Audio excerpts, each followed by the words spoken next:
Anyway, I would like to introduce at this time Naima Mohammed and Kathleen Anderson. Let's say a few words about Naima. She's been researching her background from childhood.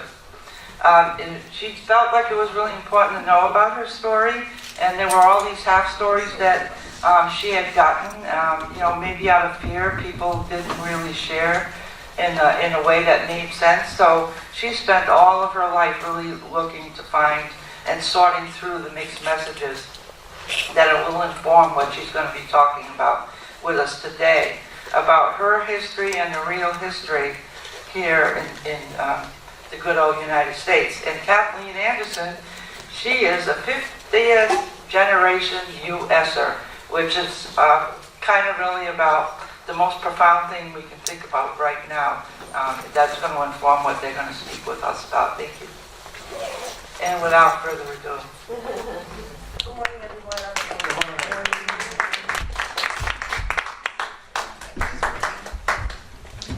Good morning. This research has taken me for a while, and when I started it, we didn't have internet. We didn't have anything. We just had people's words and the old Funk and Wagnalls encyclopedias.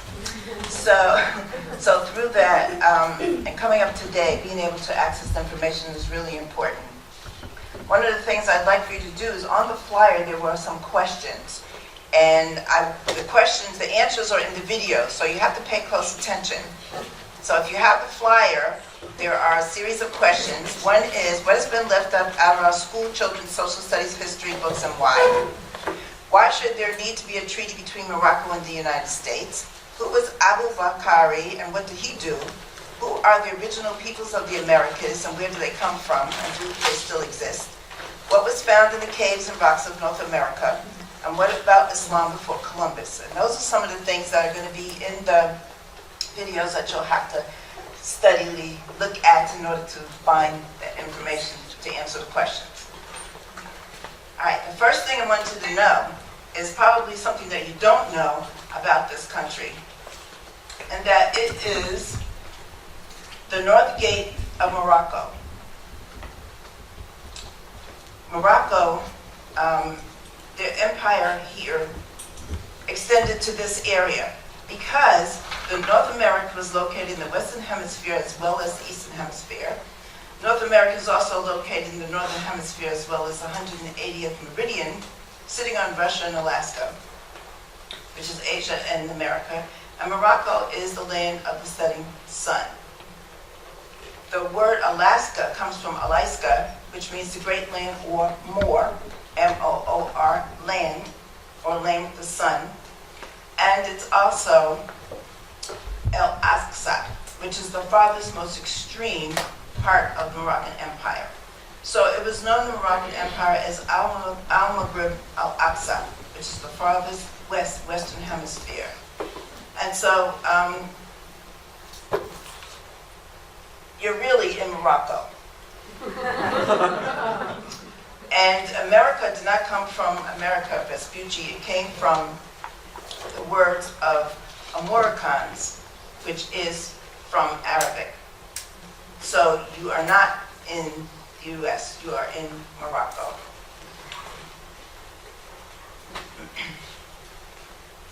And surprisingly enough, everybody in the world knows this except for us. So we have checked out some other information from other people. I'm doing all this by videos because this is Ramadan, the month of fasting, and I didn't really want to talk too much because I can't drink anything until sunset. So we don't have to go through all this stuff. And I'm not astute in terms of technological ways of doing things, so you're going to have to let me be a little, what should I say, a little slow at trying to match up these things.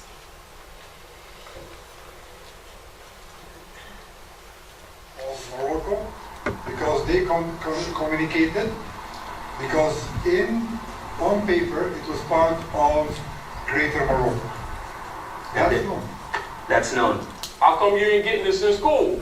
Because they don't want you to know that you're standing on Morocco.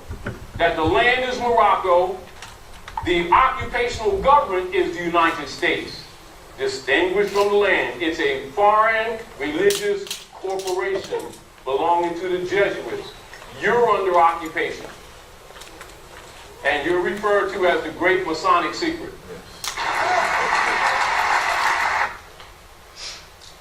So, this is it.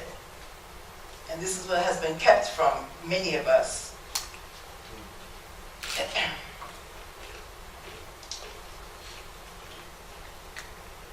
So this was on the flyer, and this is the cover of the treaty, and this is our flag. This is the flag of this country. It's the Moroccan flag. The Stars and Stripes is a banner for trade and commerce. If you download, if you look at, you can go to the internet, it's there. The treaty between the United States and Morocco, the Treaty of Peace and Friendship, you will see that it is only allowing the U.S., before it became an incorporated situation, to trade and do commerce here.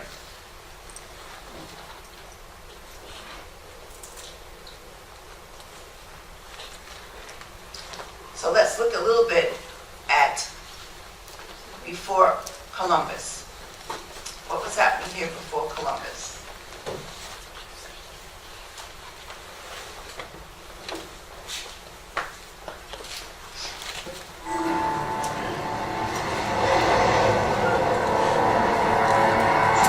Summer 1492. After 3 months at sea, the Santa Maria, the Pinta, and the Nina anchor off the Bahamas.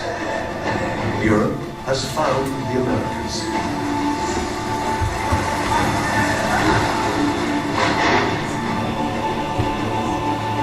Next comes conquest and colonization by settlers who remake America in their image.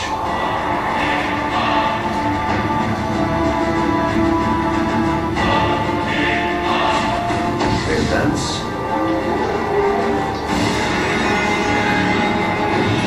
and destroy.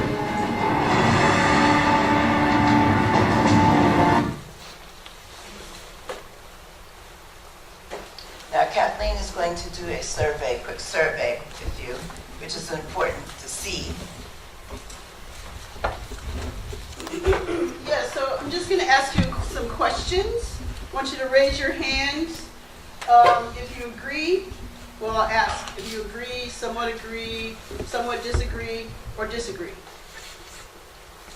Do you agree or disagree that Native Americans have been portrayed inaccurately in history and popular culture? Raise your hand if you agree. That's everybody. Okay.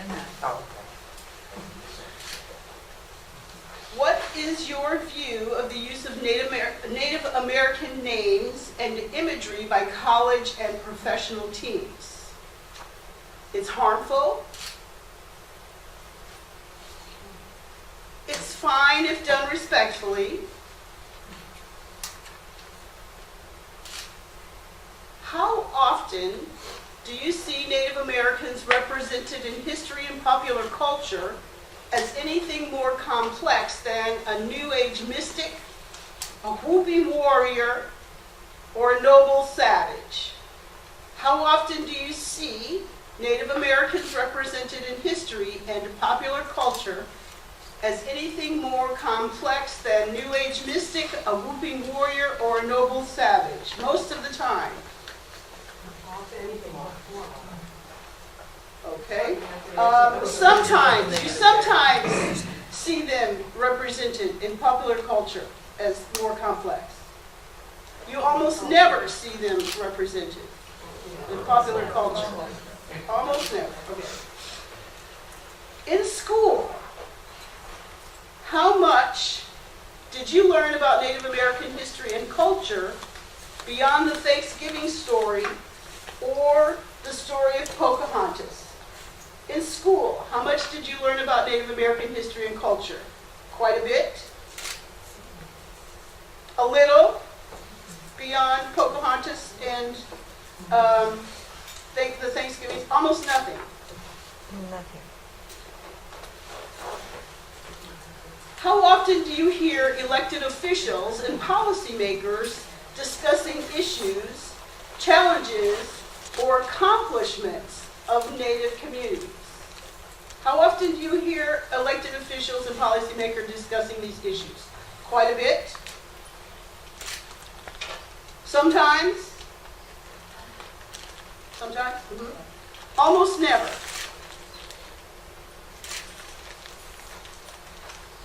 How much do you know about the relationships between the U.S. government and Indian governments? Quite a bit. Very little. Almost nothing.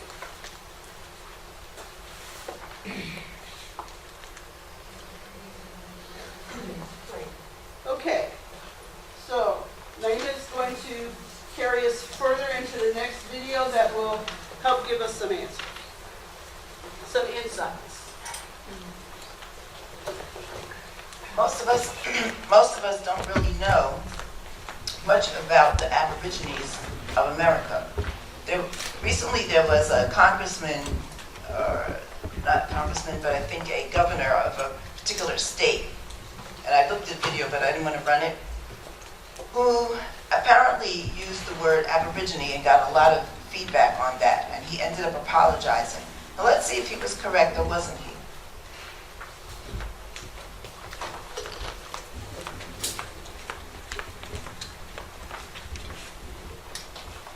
Since the late 1630s, the people of color in America have been struggling with the actual account of their true identities. After being labeled a race of people under certain classifications based upon skin hue, the complexity of learning their background, heritage, and culture was relied upon the Western European settlers that won the hundreds of war invasions that took place immediately in the year 1492 and beyond.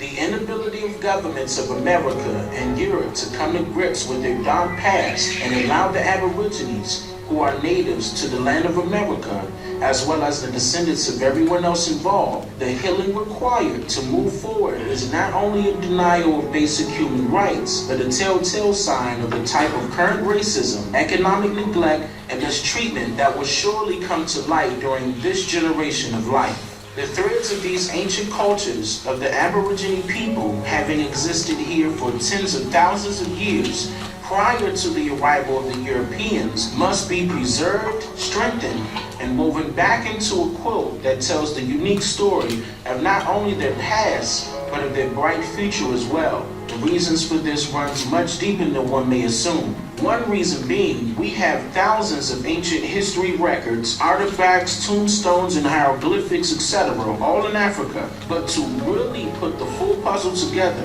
one must learn the facts of the actual accounts of the Aborigines of America, because they are the direct ancestors of the now called African Americans. In today's America, we are witnessing the now called Native Americans battle against the federal government over the Dakota Pipeline.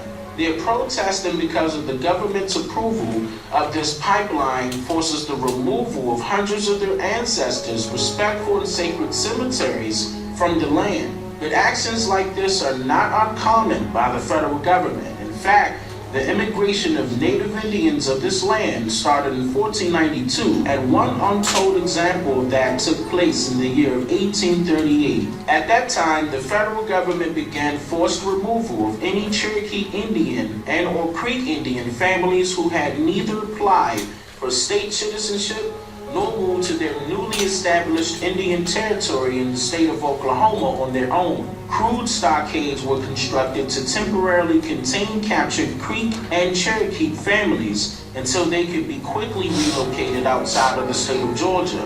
One of those stockades was on the Etowah River near Canton in Cherokee County, Georgia.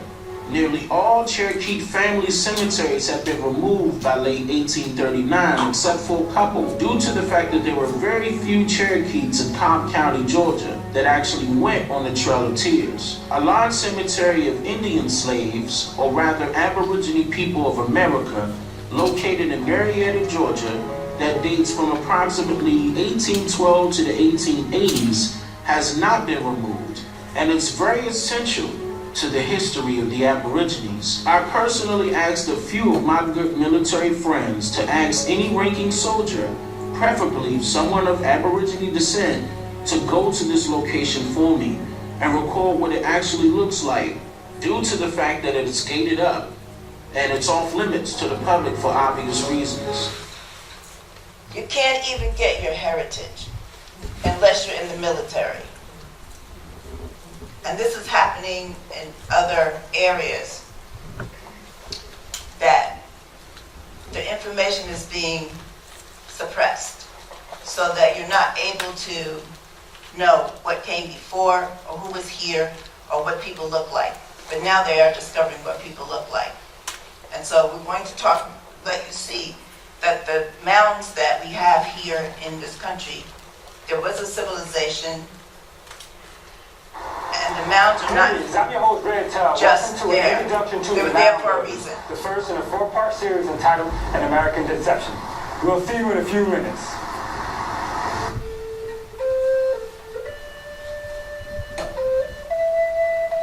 Brown-skinned people, from very light to the darkest of dark, have existed in the Americas continuously for many thousands of years. Writer Jack Forbes, in his book, Africans and Native Americans, said, many, but not all, Native Americans were brown or dark-colored without African ancestry. These brown-skinned people lived here long before the dawn of European civilization and the arrival of the European settlers. When the Europeans arrived to the shores of the United States, they encountered a culture of people that became known as the Mound Builders. Mound Builder is a general term referring to the indigenous inhabitants of North America who built various styles of earthen mounds for burial, residential, and ceremonial purposes. Here you see a sampling of mound sites that have been discovered in the United States. These mounds are primarily visible from the Mississippi River to the Appalachian Mountains, from the Great Lakes to the Gulf of Mexico. Most are located along rivers and streams which the Native Americans used for provisions. The most modern Native American cultures have been divided into 3 eras.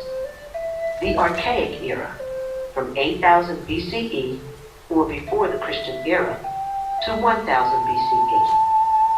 The Woodland era, from 1000 BCE to 1000 CE, or the Christian era, and the Mississippian era, from the years 1000 to 1700. And there is evidence of mound builders in all 3 eras. The mound builders have been attributed to building 4 basic types of mounds. The most common mounds are the conical mounds. Conical mounds are mounds that are cone or oval shaped. Many of these types of mounds were for burial purposes. Burial mounds ranged in height from 3 feet to 25 feet, and the remains were probably of someone of importance in the society. Conical mounds that weren't burial mounds can have heights up to 70 feet. The second type of mound is the earthen mound or earthen lodge. This type of mound usually had a fire pit in the center and was used for important meetings amongst the chiefs. The Europeans, after their arrival, utilized these mounds by turning them into their military forts, amongst other things. The third type of mounds are effigy mounds. Effigy mounds are mounds that are in the shape of animals, symbols, religious, or human figures. These mounds may have served as territorial markers or enhanced sacred ceremonial ground where people met for major events. Modern Native American shaman or spiritual healers suggest that the effigy mounds enhanced the power for healing and communication with the ancestor spirits. The last type of mound is the platform mound. Platform mounds, or temple mounds, are flat-topped mounds which were used to house temples for the leaders, for ceremonial purposes, sometimes for residences, and sometimes for survival needs such as observing Didn't know what happened.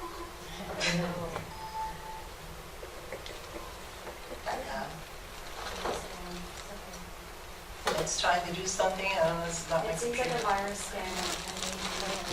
Where? Okay. Need technical assistance. It's logging off.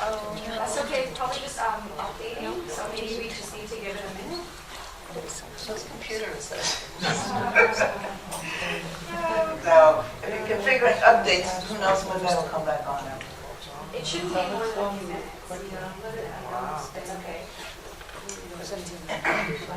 So anyway, the rest of that video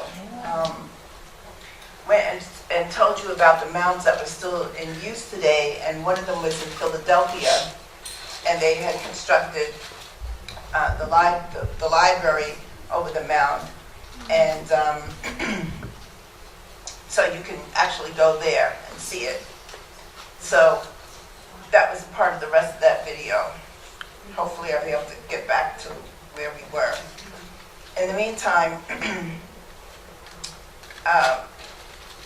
what was going on before Columbus came here was there was a civilization. What was happening back in Europe at the time, before Columbus came, was the Europeans at that time were fighting with each other, a lot of competition between the kingdoms, and everybody was trying to get everybody else so they could access land. They were very aggressive, there were lots of wars going on, and during that time, a lot of destruction was going on as well as some advancement. That was when the printing press began, and people were getting information. During that time,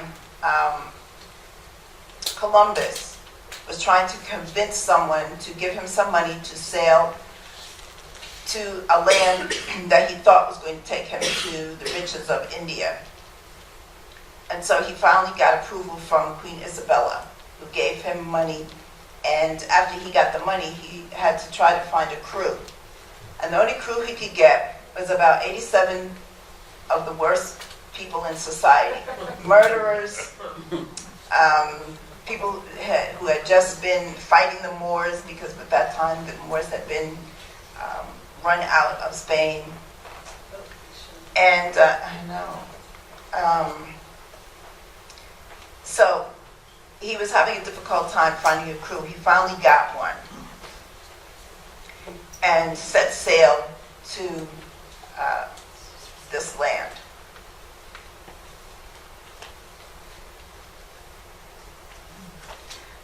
So when he got here, he noticed that the trees were different, the water was warm when they got off the boat.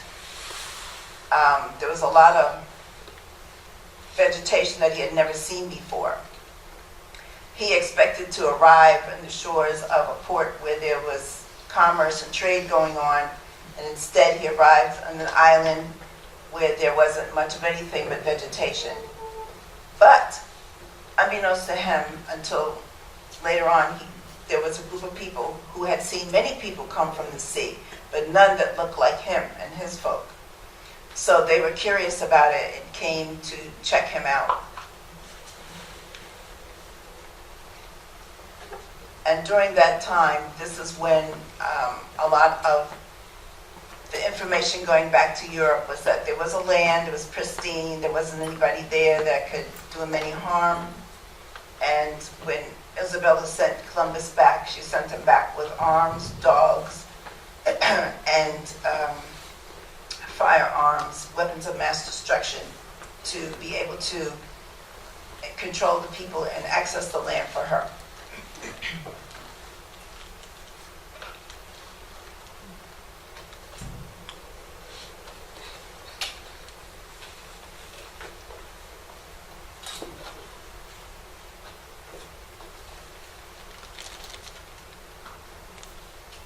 I did bring my own computer, but it didn't want to work with this projector.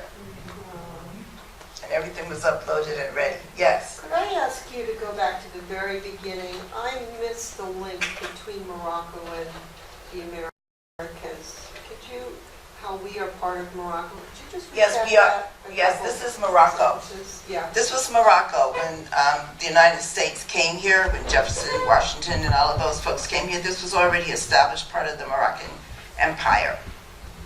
And so this was the north gate of Morocco. And there were already people from Morocco, Moors, living here. The indigenous people here are Moors. We are Moors, no matter what other names that we have been given. And so because we were part of Morocco, the United States, in order to do any commerce and trade, had to make a treaty, like they had made with other groups, other governments. They had to make a treaty in order to be able to access commerce and trade here. And so that was the Treaty of Peace and Friendship in 1787. So the Moors weren't Native Americans, so they had come from across the ocean? No, they were, well, everybody came from across the ocean except for the people that were already here.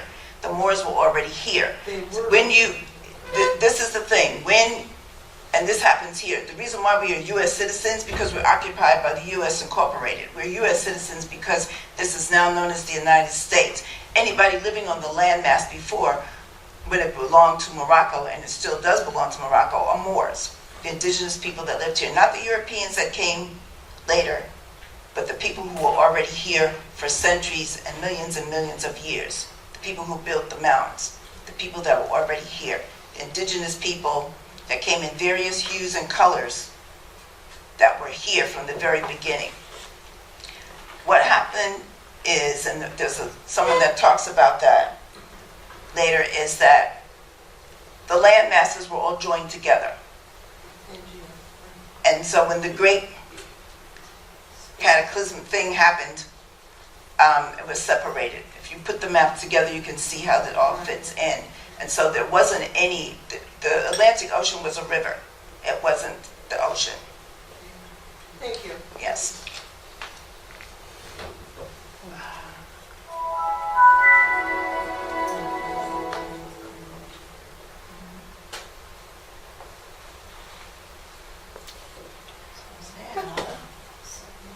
Okay.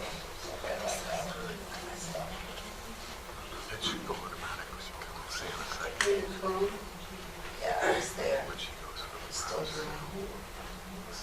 Hopefully it'll come back to where it was, but.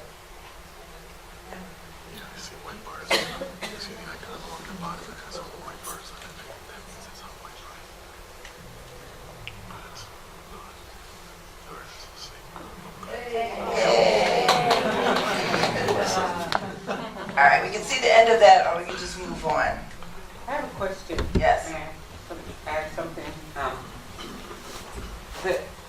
What about the Moors people? There are a lot of African American or Black Americans that thought that they were from Africa, and you'll see. Well, you probably won't see it, but there are a lot of Black Americans who thought they were from Africa, descended from Africa, but they weren't. Genealogy told them there were a lot of shock that's going on because people have begun to get their genealogy, and they say, well, no, you don't have any African. There's no trace of African.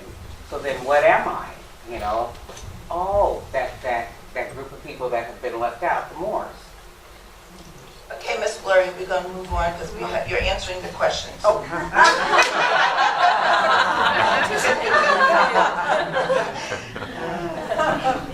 All right, so let's find out who really lived here, although you got a hint.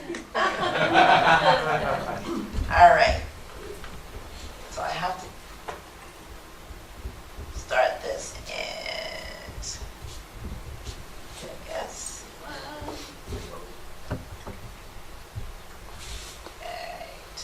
Let's just start that. Find the spot. It's hard working on someone else's computer because you know your own so well.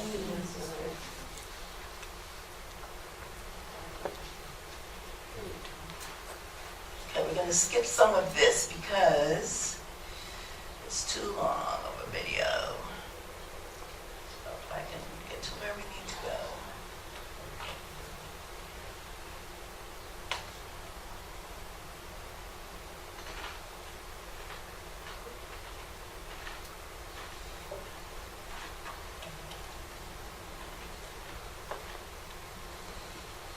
Hopefully.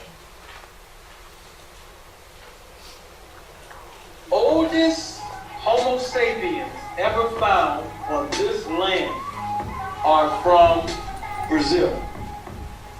The name that the archaeologists and anthropologists gave to the skeleton is Lucia, Lucia. All right? Dr. Richard Neve of the University of Manchester did craniological studies on this entity and did a reproduction of the model of what Lucia would look like, and based on craniological studies, which is phenotype, he declared that she was anthropologically Negro. Period. I'm not even going to some of the other things that we could quote and highlight. I did that lecture on Silent TV when I did Indigenous Science versus Evolution. But my question to Henry Louis Gates is this. If you're going to measure the DNA of Native Americans, why don't you go get a sample from Lucia and get family tree DNA to get their archaeogenomic scientists to use that set of DNA to measure it up against all the people that you tested? Morgan Freeman, all right, Oprah, all these people that you tested.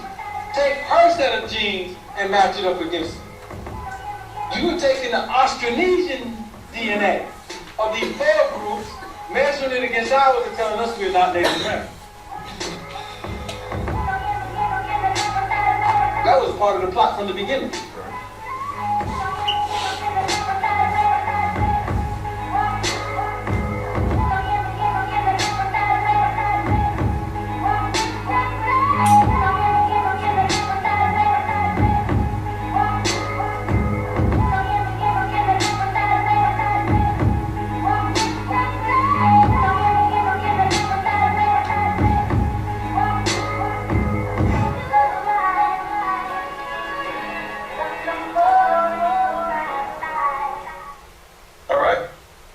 The Temple of Warriors in Chichen Itza.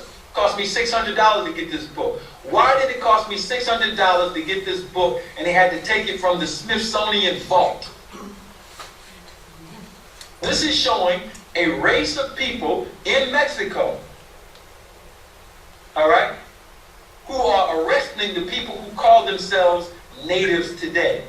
They put a special paint on these people so that they could recognize them. And these bars on their bodies and paint gave rise to the symbolism of a prisoner wearing bars, the barred uniform. So these people who are pale are calling themselves Mayans, and these right here are the Olmec Mayans of the sheep. All right. And so our identity here has been stolen. There was no slave trade yet in Chichen Itza when these were being made.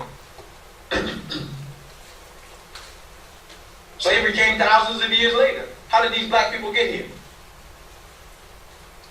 How did they get here? Had all that western horn of Africa that was pocket to the point where Kankan Musa and Abu Bakari set up a system that basically bankrupted all of the old dynasties that existed in so-called Africa, and then set up the expeditions that the Malian Empire would then extend further into the western portion of Mali, which they now call the Mexico. So between 1321 and 1511, you had the rise and influx of all of these other Moors that were coming here also to combat the Spanish annexation of all the colonies, that Moorish cities and colonies that they was trying to take over.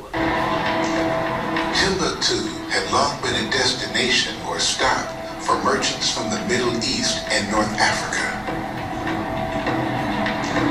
It wasn't long before ideas as well as merchandise began passing through the fabled city. Since most, if not all, these traders were Muslim, the mosque would see visitors constantly. The temple accumulated a wealth of books from throughout the Muslim world, becoming not only a center of worship, but a center of learning. Books became more valuable than any other commodity in the city, and private libraries sprouted up in the homes of local scholars. In addition to books, Timbuktu accumulated navigational maps and logs from geographers throughout the world. During the 10th century, stories began to surface of sailors reaching a distant land.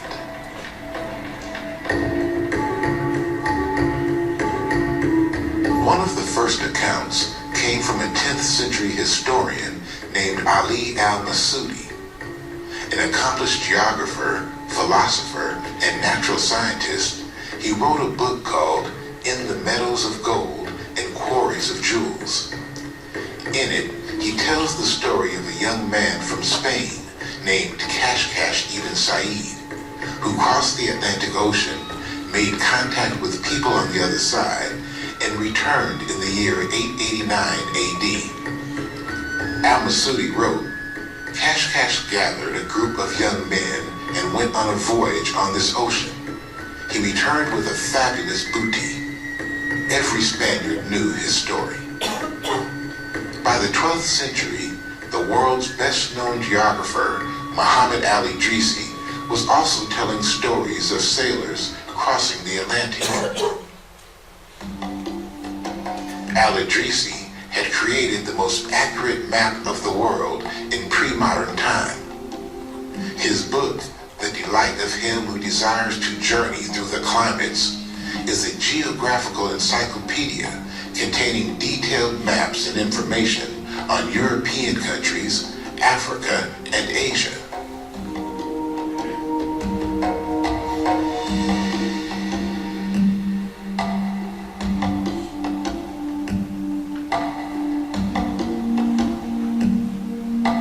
Roger, which was drawn by Al-Idrisi in 1154 for King Roger II of Sicily, contained legends written in Arabic and was copied by geographers for 3 centuries without alteration. In his book, Al-Idrisi told stories of a Moorish ship which had crossed the Atlantic around 800 AD. He added validity to the reports recorded by other Muslim historians and geographers concerning Muslim seamen and navigators crossing the Atlantic Ocean. He also wrote about Portuguese seamen who crossed the Great Sea. A group of sailors traveled into the Sea of Darkness from Lisbon in order to discover what was in it and to what extent were its limits. They finally reached an island that had people who spoke Arabic. This astonishing historical report not only describes contact between Muslim seamen and the native people of the Americas, but suggests a strong familiarity between the two. By the 14th century, West Africa had seen the rise of the Mali Empire, one of the largest in the world during that time. The king of Mali was Mansa Abu Bakari, who was the nephew of the empire's founder, Sundiata Keita. As a young man, Abu Bakari heard stories of a land across the Atlantic and dreamed of sailing off into the massive ocean. While studying at Sankore University, Abu Bakari encountered maps from Muslim geographers such as Al-Masudi and Al-Idrisi, who had concluded that the Atlantic Ocean was not the western edge of the world. He learned about ocean currents, studied navigational charts, and also heard amazing tales of Sudanese people who had ventured across the Atlantic some 2,000 years earlier. Abu Bakari had been assured by learned professors and Arab geographers that new lands lay on the other side of the Great Green Ocean. Sometime around 1304, Abu Bakr assembled a fleet of ships and sent them west across the Atlantic in search of the new land. Accounts of the expedition are documented in a book by 14th century Arab historian Al-Umari.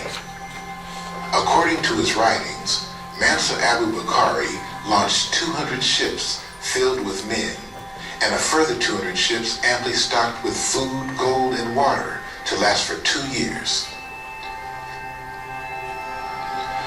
African griots, who are known as the oral historians of African civilization, tell the story of one of those ships returning and informing Abu Bakr of their journey. The captain told him of their success in reaching a beautiful new land. Upon the news, the African ruler would gather a fleet of 2,000 ships, which he would lead himself. Ready were his best sailors, farmers, and carpenters, and in the year 1311, he would hand over the government and the title of Mansa to his brother Kankan Musa and fulfill his lifelong dream to sail across the Atlantic. People from what was then the Mali Empire took off. It's almost certain they took off. The big debate is whether they arrived in the Americas.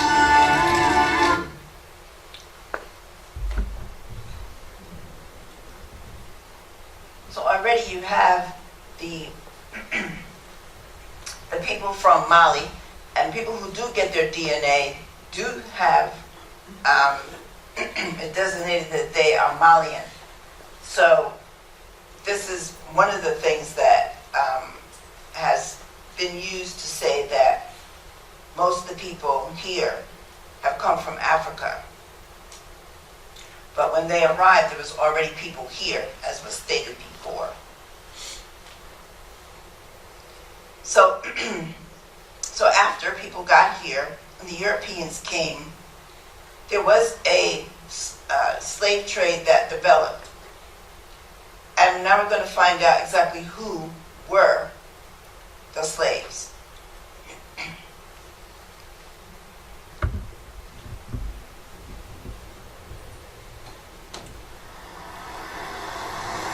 Greetings, I'm your host, Red Tail. Welcome to Who Were the Real Slaves? Part 2 of a 4-part series entitled An American Deception. We'll see you in a few minutes. Today, a more accurate depiction of the Native Americans of the United States is beginning to unfold. Because history has been told to us by Europeans with a European point of view, we have, up until recently, been given our historical facts in a distorted manner. Author Carol Birkin, in her book First Generation, explains that historians have come to understand that they must handle journals, government reports, sermons, books, and diaries written by Europeans about Native Americans cautiously, as artifacts of European adjustment to cultural diversity, rather than true guides to Indian societies. This European adjustment has given us a distorted view and has allowed many misconceptions and inaccuracies to be perpetrated. Case in point, most people believe that the existence of dark-skinned people in the United States began with the African slave trade. The truth is, as writer Jack Forbes expresses in his book Africans and Native Americans, many, but not all Native Americans were of a dark complexion without African ancestry. Truth be told, it was the Native American slave trade that placed many dark-skinned Native Americans into slavery. And to keep these facts in obscurity, many folks evade the subject of the Native American slave trade. William L. Katz, in his book Black Indians, says it eloquently when he states that omission, not distortion, is the far more serious culprit in hiding the story of the Black Indians of the Americas. Although many attribute the demise of many Native people to diseases that they did not have natural immunities to, one must examine forces other than disease, in particular, the commercial trade in Indian slaves, to the termination of many southern clans, tribes, and chiefdoms. During exploring expeditions in America, leaders like Hernando de Soto and Ponce de Leon needed a means to reward the services of their soldiers. Since other means of payment were scarce, slavery satisfied this need. Slavery was considered a part of any expedition of discovery and conquest. So, as stated in Indian slavery during colonial times, not to follow such a custom would have been acting contrary to the spirit of the times. We must remember that the tribes that were being enslaved, many from up and down the southeastern coast, were of a dark complexion. In the book Africans and Native Americans, Jack Forbes states, in 1524, the Carolina Coast people were said to be of a dark color, not much unlike the Ethiopians. These dark-colored Native Americans were being enslaved and sent by the tens of thousands to the West Indies or retained in the colonies, such as described by Lauber. In 1671, the Cusaux were said to be sold out of the colony. Also, during the war with the Stono Indians in 1680, the captive Indians were to be carried to the West Indies as slaves. He describes 3 expeditions from 1702 to 1708 against the Yamasee, Appalachee, and Tamaulipas of northern Florida. There was carried back to Charleston for sale as slaves almost the entire population of 7 towns. And last in this list, nearly all the Appalachee were distributed as slaves among the Carolina settlers. These scenarios were replicated thousands upon thousands upon thousands of times. Between 400 and 500,000 Africans were brought directly to the shores of the United States during the slave era. Some landed here in Philadelphia at Front Market, which is the historic site of the London Coffee House, a place where slaves were bought and sold during colonial America. Christopher Columbus started the transatlantic slave trade when he shipped Native Americans back to Europe for sale. And while the 400 to 500,000 Africans is a large number, we must remember it still only represents 1/10 of the 4.5 million slaves inhabiting the United States during the slave era. You have just finished watching Who Were the Real Slaves?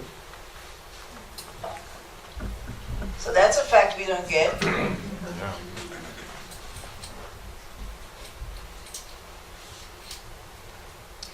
So now, this video just says that African Americans are not, or ain't African.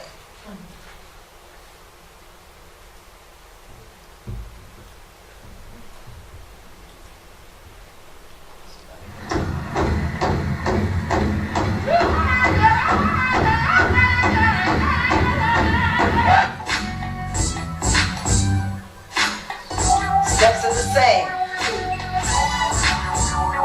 Native people, ain't no telling, they claim, some people say 12 million people on the slave trade. They might have bought maybe 1 or 2 boats over here, but I believe we are the additional people because we don't even look like African people. That's right. You can get the blackest, you can get Project Black out the project, the blackest nigga in the project, and get an African, the blackest African, you can tell which one is which. We just don't look like them. Period. That's right. I think they had a few people from Africa that came over here, maybe on 1 or 2 boats. But they had millions and millions of people already here. When that so-called Christopher Columbus and that other bastard and the Spanish all this language out here.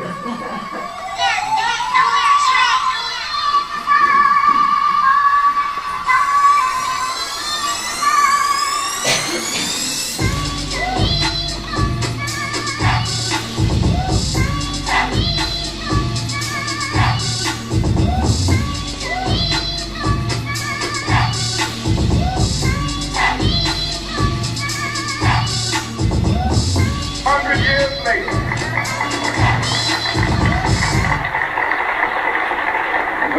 Negro is still languished in the corners of American society and finds himself in exile in his own land.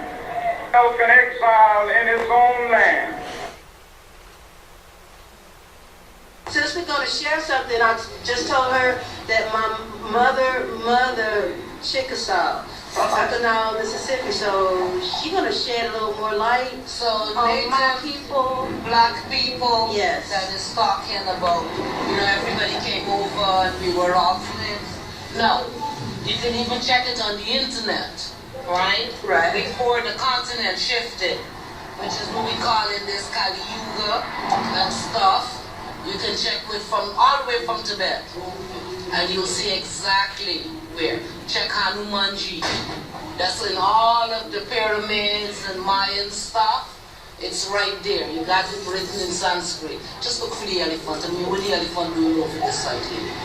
And from there, take your own stuff and find out your own history. Because I'll be coming. What do you know about there's pyramids here in the Americas? Yeah, the way before them. They're all in the way before all of them. So just check all the pyramids right down inside there. It's your own hometown. Just go and look at whatever they call it, Cartouche or whatever. Right. And your family comes from where? You said? Oh, I'm not in this. All the ways that we never go to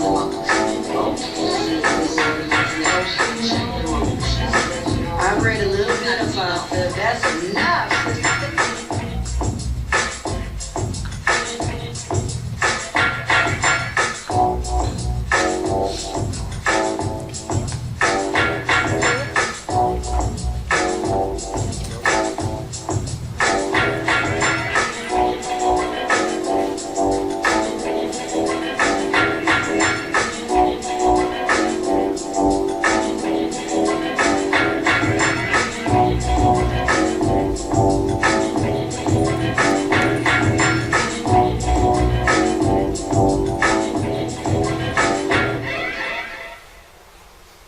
For some reason, if you're this color, that's what is supposed to be your story, regardless of whether you was born here or not. And that is a problem, because what that does is it gives us a false sense of inferiority, and it gives another people a false sense of superiority. When these people that they talk about who are Native Americans and Grand Chieftains today, talking about the ones that's opening the casinos and all this other stuff, they are all descendants of people from Tartary. And how can we prove this? This is because way back in the days, there was an empire in ancient China called the Xiang Dynasty. And the Xiang decided, under a man named Hu Xian, another Moor, decided to come over here and find their cousins, who they referred to as the Western Ixi, or Ixi, or Yi. And so when they came here, they found an Olmecs here that was already here from time immemorial, and they both merged their culture. When that culture merged together, they became one people, and then out of that people, we get the people today we call the Hopi, the Anasazi, the so-called Pueblo cultures, and all of that, right? It wasn't until maybe 16,000 years later, when the Hindus was exiled from India by the Sindhi Moors, or the Moors from Old Bombay and all of that, kicked them out. After the Hindu invasions, they all was brought over in boats and brought over here. When they came here, they then mixed with the so-called Algonquin or Aboriginal people who were already here, and then those Aboriginal people allowed them to stay in a certain area, and they adopted them into certain aspects of the culture. This is where you get people called the Mixtecs and the Zapotecs and the Toltecs and these type of people. They were all descended from the Olmecs. Now the Olmec people, the original constituency, started to move further up.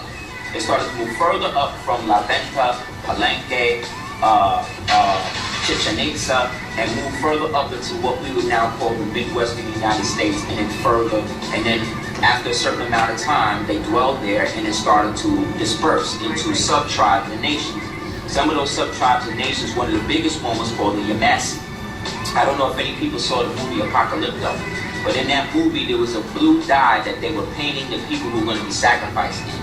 That blue dye actually comes from red clay that's found in Georgia, red clay in Georgia. And it was an old custom that the queens would ingest some of the red clay in Georgia because it would help with the magical properties that they were trying to pass on to the babies. And a lot of Autochthon people still do that to this day. So what happened was the Yamasee Nation basically, what had happened was the Yamasee Nation established themselves in what we call Georgia and all that. And then one of the sub nations called the Southern Cree and then the Northern Creek decided to go against and fight the Yamasee. There was a big war between that, and then the Yamasee basically lost the war, and their women were then brought in as squaws, meaning captured queens, to populate with the Cree, the Northern Cree, and the Southern Cree. And once they had those babies, that became another nation. That nation was then known as the Seminole. And then the Seminole was then given land back down in what we right here called Andalusia, and they came back down here. Amalgamate native people with other races to get rid of the native. Okay, we'll talk about this guy later. Okay, so with all of that, you wonder, how did the Indians become African American? And the next few videos are going to explain that. But here's a short one.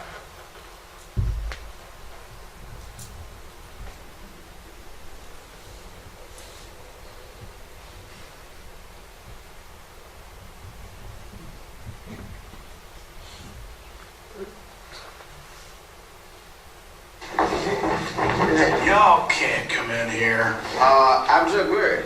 Chuck Berry's a country western singer. Is he? You know what else he is? He's mean.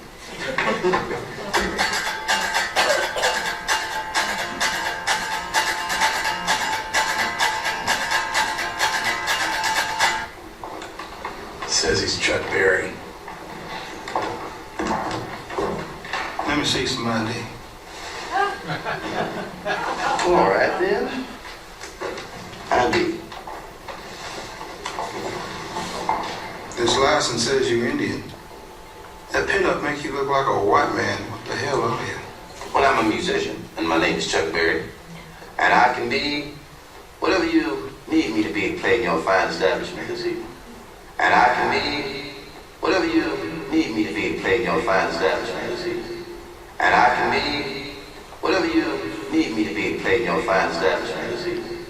And I can be whatever you need me to be, playing your fine establishment this evening. And I can be whatever you need me to be, playing your fine establishment this evening. And I can be whatever you need me to be, playing your fine establishment this evening. And I can be whatever you need me to be, playing your fine establishment this evening. And I can be whatever you need me to be, playing your fine establishment this evening. And I can be whatever you need me to be, playing your fine establishment this evening. And I can be whatever you need me to be, playing your fine establishment this evening. And I can be whatever you need me to be, playing your fine establishment this evening. And I can be whatever you need me to be, playing your fine establishment this evening. And I can be whatever you need me to be, playing your fine establishment this evening. And I can be whatever you need me to be, playing your fine establishment this evening. You part con man too? No. You may sing country. You ain't doing it here. Get out now. You gentlemen have a fine evening.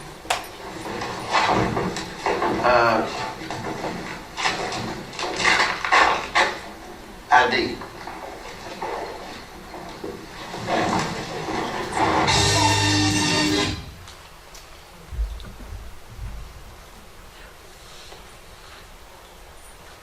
So we could be whatever you want us to be, but that still doesn't change who we really are. So this is the truth of the Native Americans before genocide, and this is a really crucial video to see. And one of the reasons why we don't Horrors of Thanksgiving and America as a white future minority. Coming up. Far and away the most massive genocide in the history of the world. The lowest life expectancy in the West. and the year the U.S. will turn native.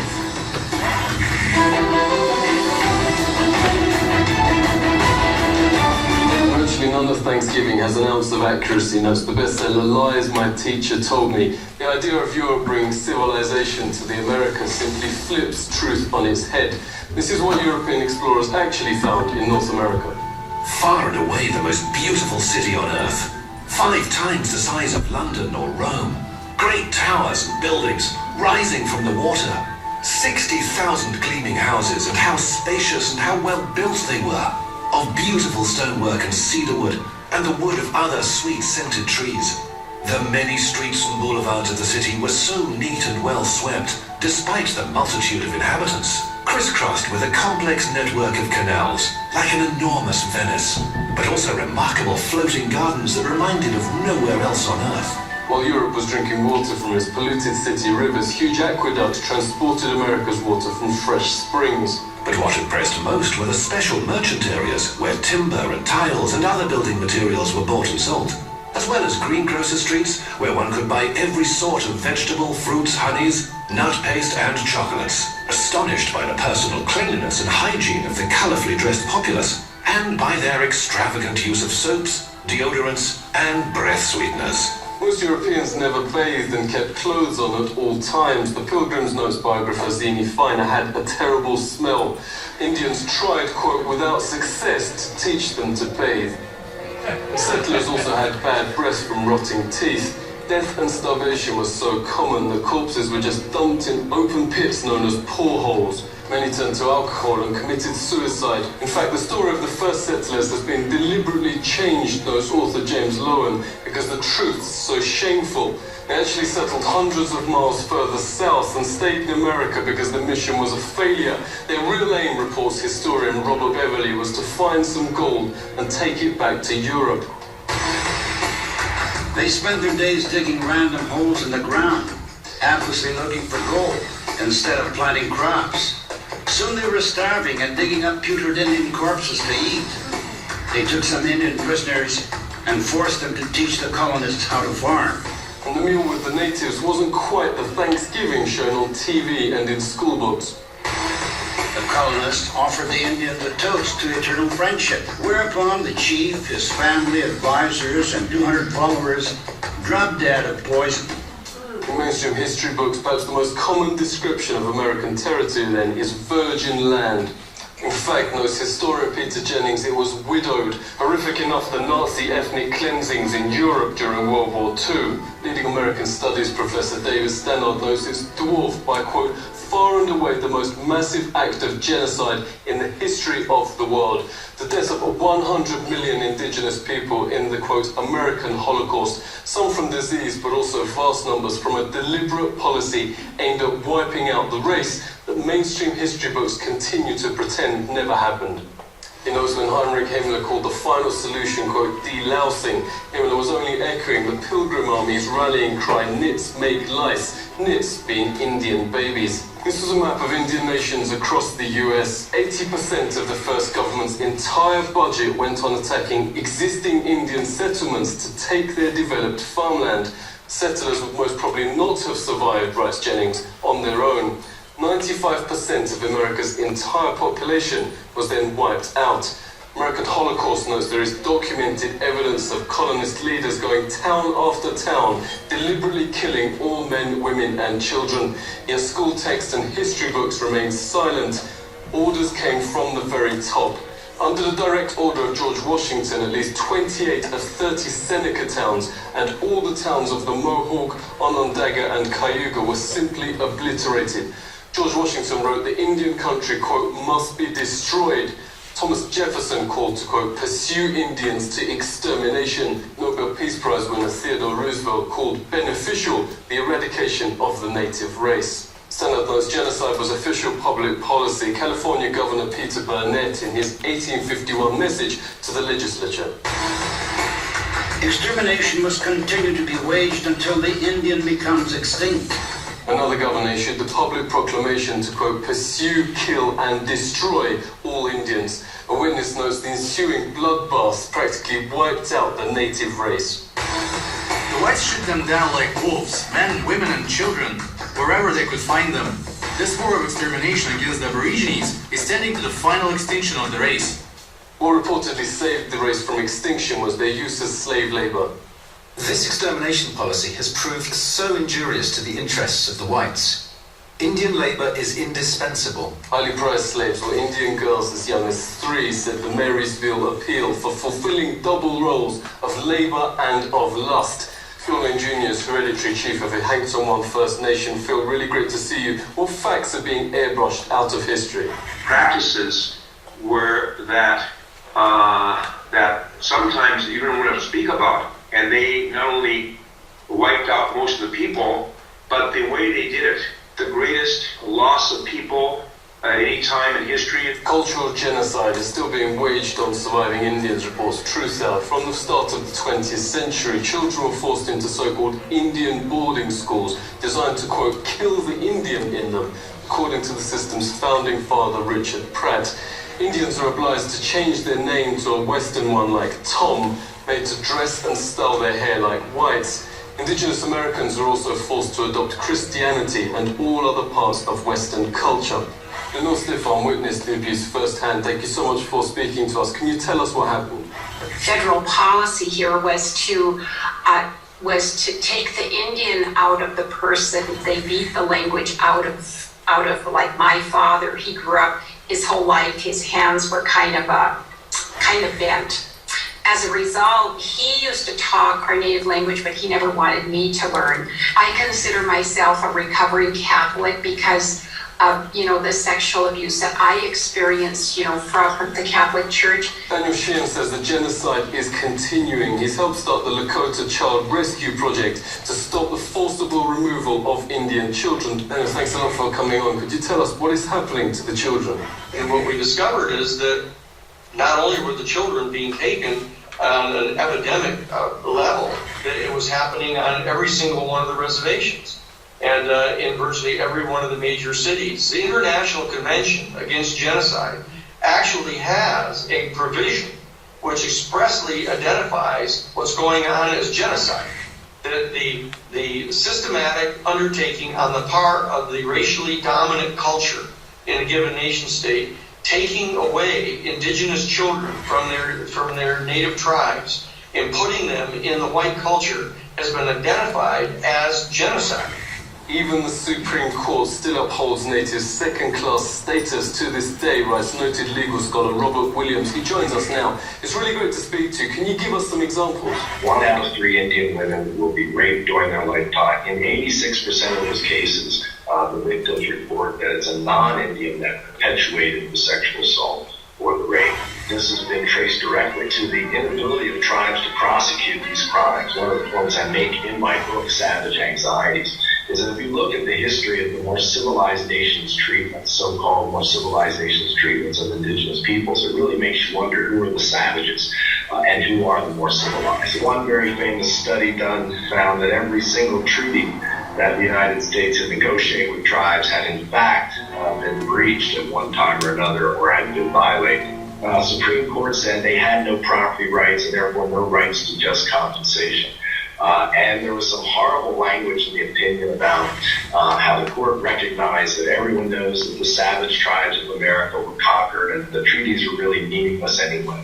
So it's the perpetuation of these stereotypes in this case, which is still valid law in the United States. It's still a valid precedent. And so they drink it, but it's actually hairspray. Native Indians now have the highest rate of suicide and pandemics of cancer in the Western Hemisphere. At 44, life expectancy is lower than Afghanistan and around the same as Europe at the time of the Pilgrims. For an official banquet to celebrate 350 years since Pilgrims landed, authorities invited Native Indian Frank James to speak. But when they saw his speech taken from a settler's own account of what really happened, they wouldn't let him read it.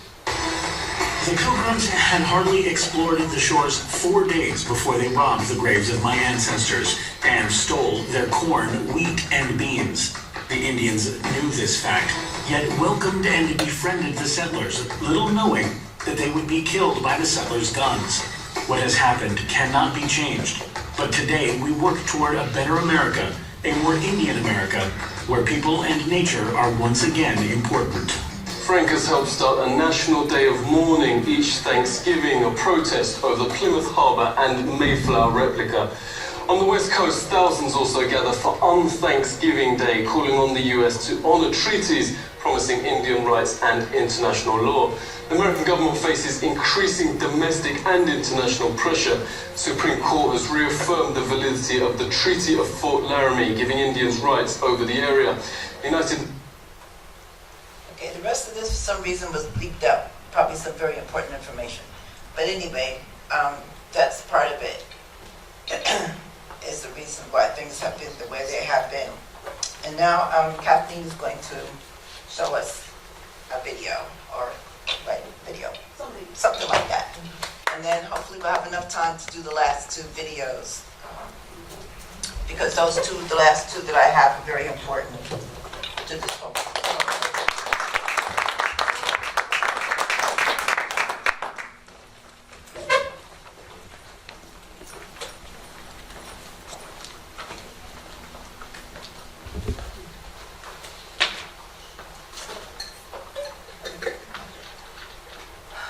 So how does all this continue to happen? One reason we're here today is to talk about what gets left out in our high school or elementary school lessons. A way that we learn to accept some of these pieces of myth and misinformation via a number of different vehicles. So over the last year or so, I have been collecting images that help demonstrate the regularity and the normalization of this information, this misinformation in our society.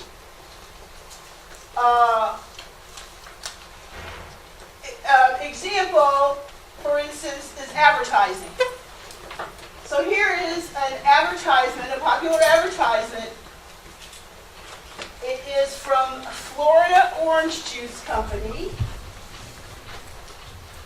Keep your engine running.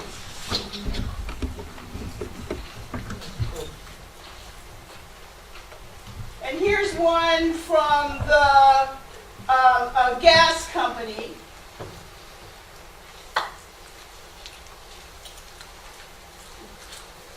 What a powerful difference this high-octane gasoline makes.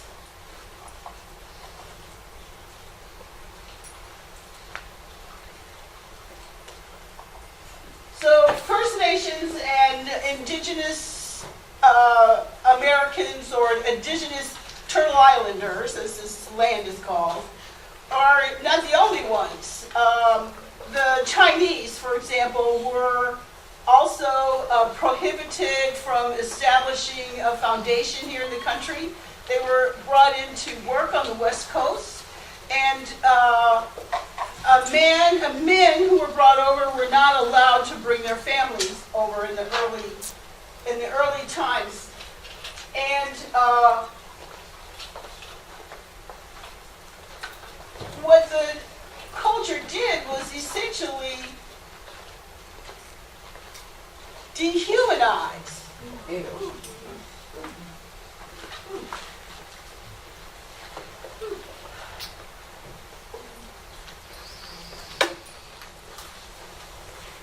So associating a Chinese person with flies, roaches, mice.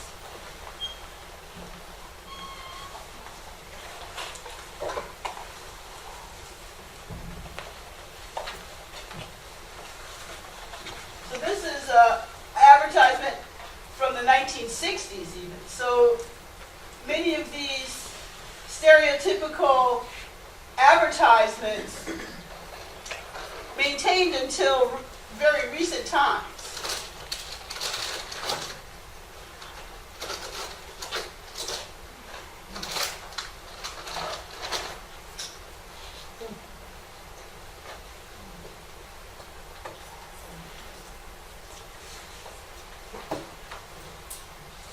found this interesting. This Hit the Negro.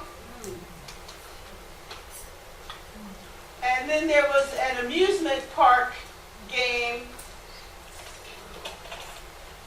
Hit the Nigger Baby.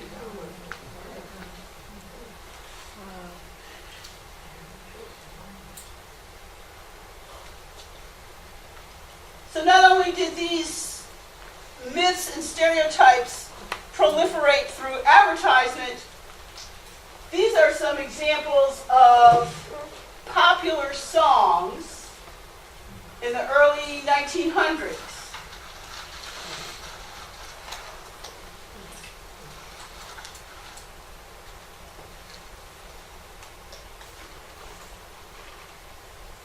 I don't know if you can see this back there, but the title of this song is Every Race Has a Flag But the Coon.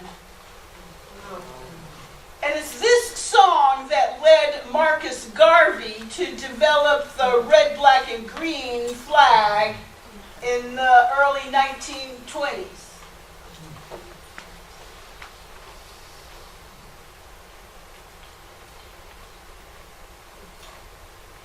The most successful hit song of 1901 was Coon, Coon, Coon.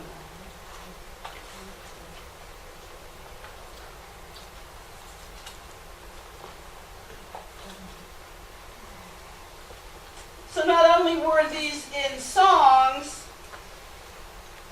in popular culture, again, advertisements.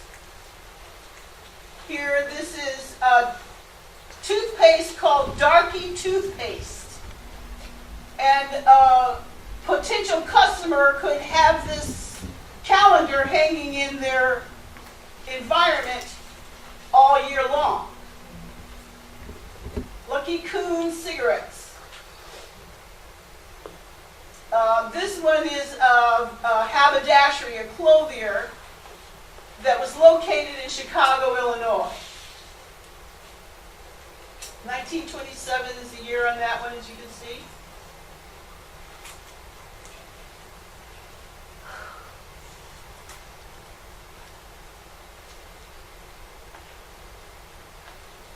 This is the 3rd Avenue Creamery, also a calendar.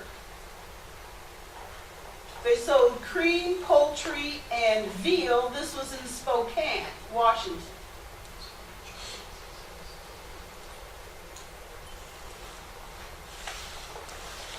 The image of the Manny was extremely prolific. Fun to wash washing powder.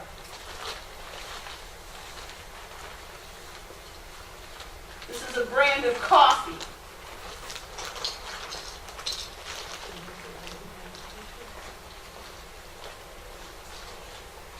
So this one is cooking and salad oil.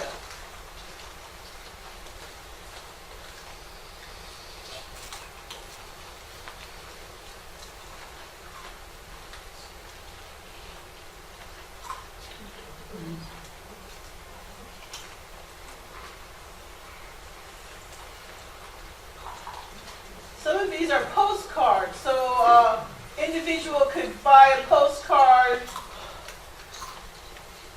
like this, for instance.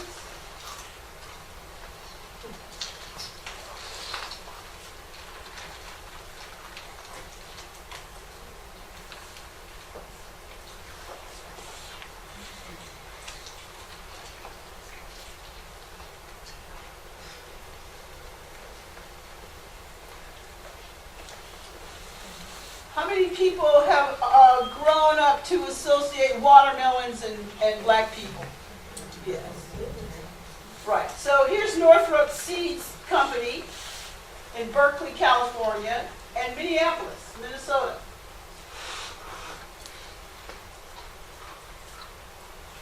So also the watermelon and chicken is very prolific throughout this time. And it seems that internationally, this is a Russian company selling toothpaste.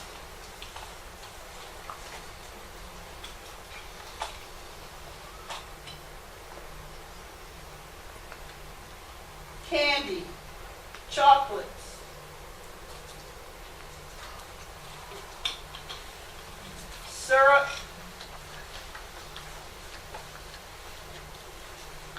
What is particularly disturbing, there's this book called Let's Hurry or We'll Miss the Public Lynching. Now, lynchings were a public event. Advertisement would go out in the newspaper to notify the community that somebody was going to be lynched on a particular day. I've heard it said that the word picnic comes from picking a nigger to lynch. People would have, it would be a social event, so they would have their meal, they'd bring a lunch meal. But this book helps to document the history of the kinds of publications that children learned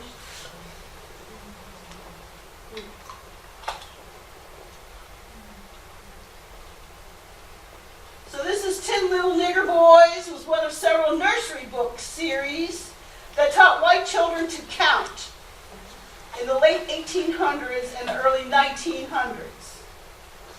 The book depicted caricatures of black boys eliminated by a series of events, counting down to the last one. For example, 5 little nigger boys made a lion roar. One got swallowed up, and then there were 4. Another version of the 10 little niggers.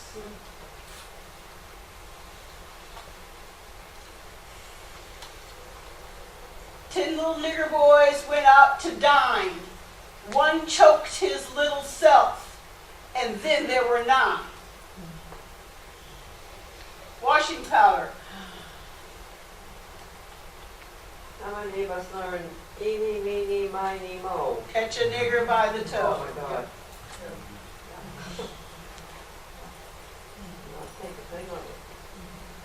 Without thinking a thing of it. Advertisements of every sort. Ah. So this is artifact or a model thing that held string, so you can see the string.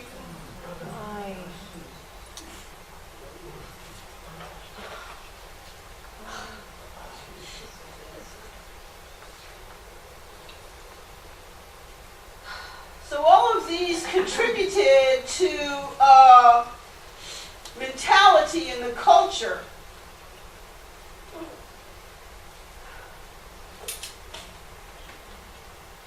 And normalized the dehumanization of groups of people. You could go out to eat at Coon Chicken Inn.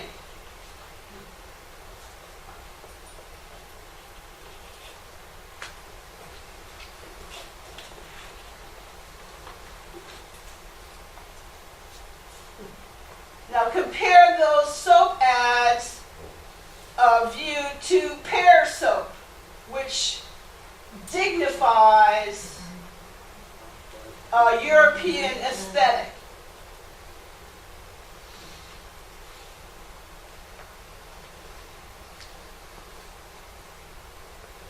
The white man's burden is through teaching the virtues of cleanliness. Well, that's really interesting, since when you came here, you didn't want to even bathe. And we were trying to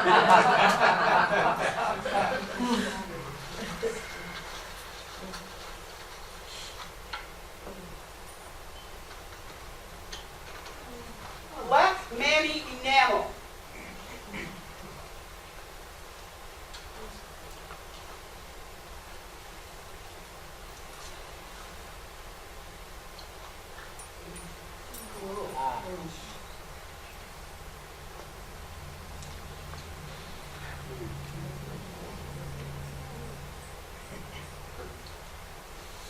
And you'll notice that almost all of these images depict these big lips, big red lips on dark, dark skin.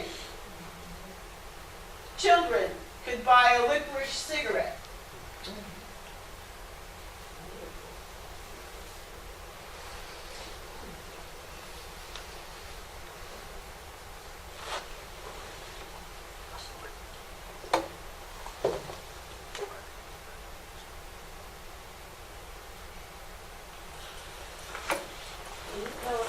how you got this collection of horrors?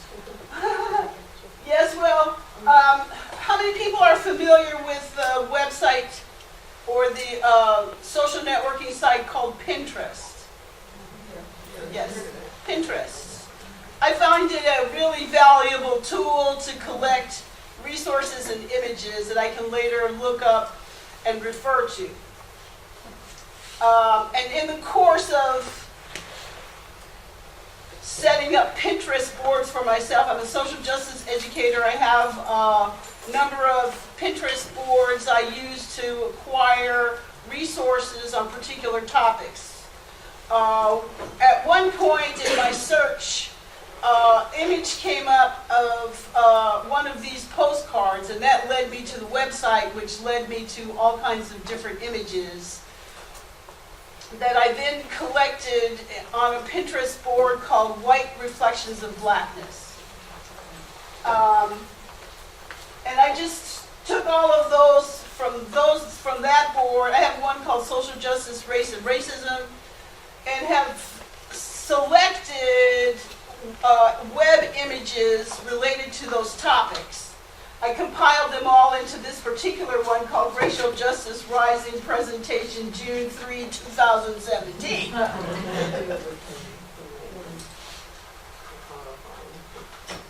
So these are all images in regular, everyday culture.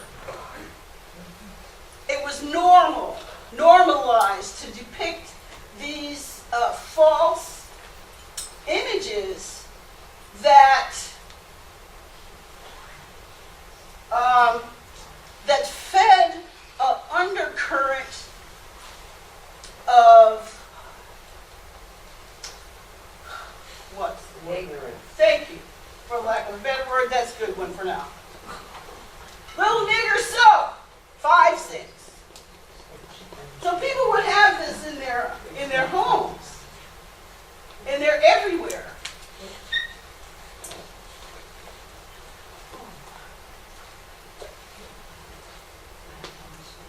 I'm sorry? What time is it? Over at 12? 12:15. 12:15, okay. All right, so how many of you have heard of Black Wall Street? A couple people. Huh?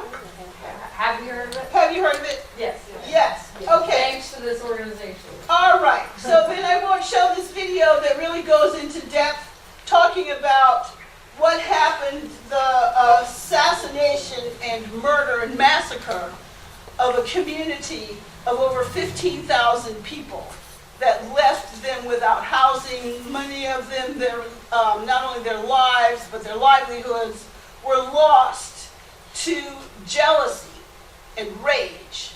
And some people contemporarily believe that the election of the current 45 president is a result of a similar kind of rage. Okay, so I'm done.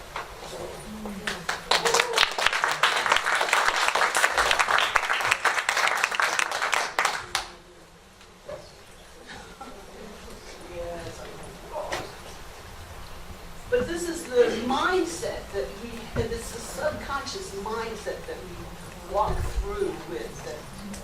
Okay, hopefully I'll be able to show the last two. One important one is, in terms of that jealousy and rage, this is an important thing for you to know.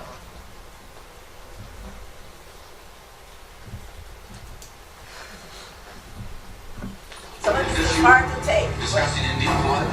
We're going to judge people by whether they have Indian blood, whether they're qualified to run a gaming casino or not? That probably is me, absolutely, because I'll tell you what, if you look at some of the reservations that you've approved, you, sir, your great wisdom have approved, I will tell you right now, they don't look like Indians to me. They don't look like the Indians. Now, maybe we say politically correct or not politically correct. They don't look like Indians to me, and they don't look like Indians to Indians. And a lot of people are laughing at it, and you're telling how tough it is, how rough it is, when you go up to Connecticut, and you look, now, they don't look like Indians to me, so. $5 Indian, $5 Indian.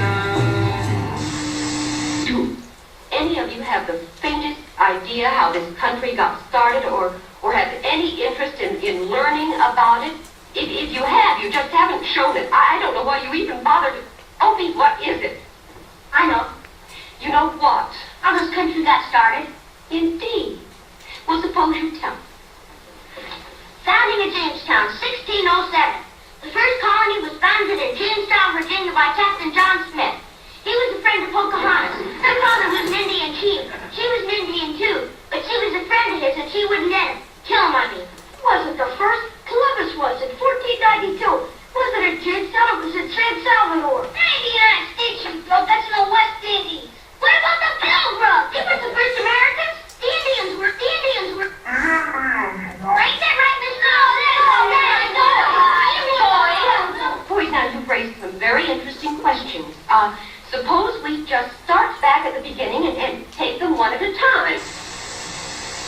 The actual Indians, or rather known as the American Aborigines, have since blamed the government for the mismanagement of a trust in their names for well over 120 years, and now the U.S. government owes them tens of billions of dollars. The dispute dates back to 1887, when Congress made the Interior Department the trustee for approximately 145 million acres of Indian lands in America. Black Indians, or rather Aborigines of America, were supposed to benefit, but the government gave the majority of the land, legal tenders, tax reliefs, and other federal specialized benefits to white settlers, who paid off the citizenship administrative organizations in order to become members of what is known as the 5 civilized tribes in Indian Territory by Congress.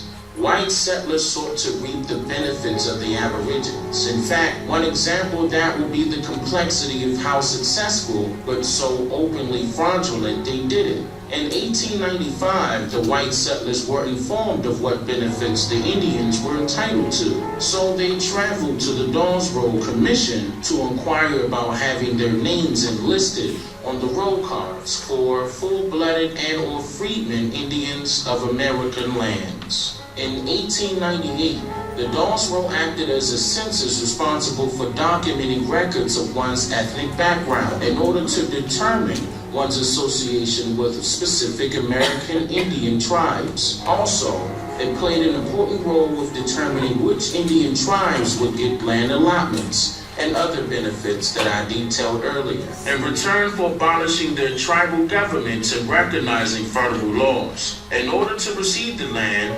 individual tribe members first had to apply and then be deemed eligible by the commission.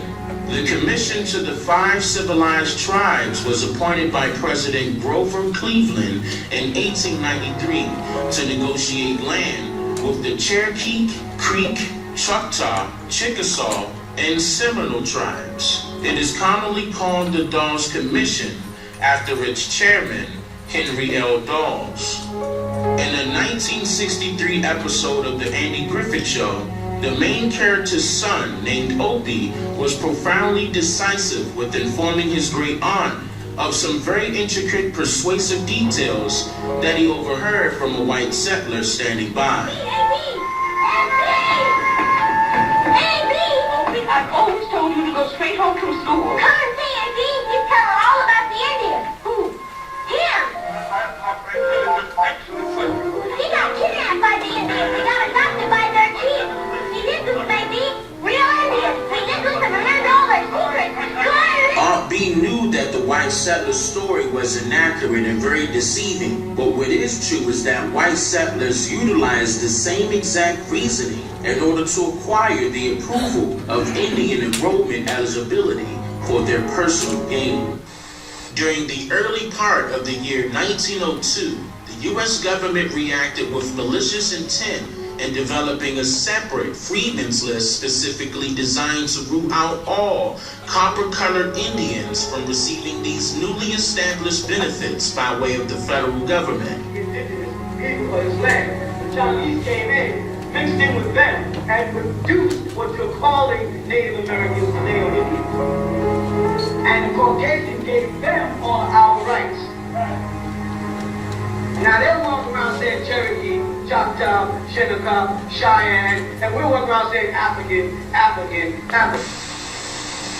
What is also important to note, the U.S. government listed all full-blooded indigenous Aborigines of America, mainly all of the Indians who they thought had African-like features, as black or colored, as the classification of race documented inside of the 1900 census. Simultaneously, white U.S. citizens were allowed to become identified as Indians by paying the Dawes Commission a whopping total of just $5 for each white adult and child to be listed on the Dawes roll.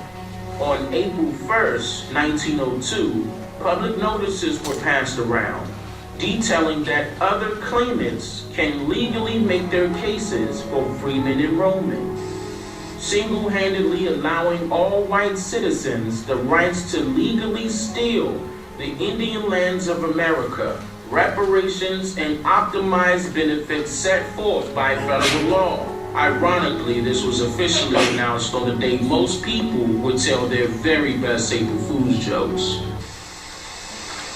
Did your ancestors invade here, or did they come? How did your ancestors come here? They were born here. They were born here? Yes. Oh, so they're Indian. Oh, so they're Indian. Oh, you're an Indian. Yes. Okay. Okay. Exactly what tribe? Mohawk. Oh yeah. Mohawk. Oh, okay. Where's your Mohawk? No, Mohawk is back east. The hardest part I've seen in my life, and I'm the chief of the tribe, is when you come up against people of color as well as European descent, and you say Indians, they're looking for the Bill Cody long range and tonto style thing. And when you actually show them that the indigenous people were actually my color, as I have had to tell people about cocoa brown or a brown piece of leather well put together, I have a lot of ways of using slangs to tell people that we're still here because we were not weak. We were here before De Soto and Christopher Columbus. We have to be strong to make it through those disasters. During Katrina, I told them Katrina was not a Category 5. My people had came through some Category 5s, and we survived them. So Katrina to me was going to be an easy thing to survive. Because when you're hit by a category named De Soto, Category 5, and it lingers around for 400 to 500 years instead of beating on the shore, and it just won't move. That's a disaster. Not a disaster that just come and go, but a disaster that's still lingering. Then when you have a person like George Washington, that was a Category 5. He hit, and we're still lingering because he's still on shore.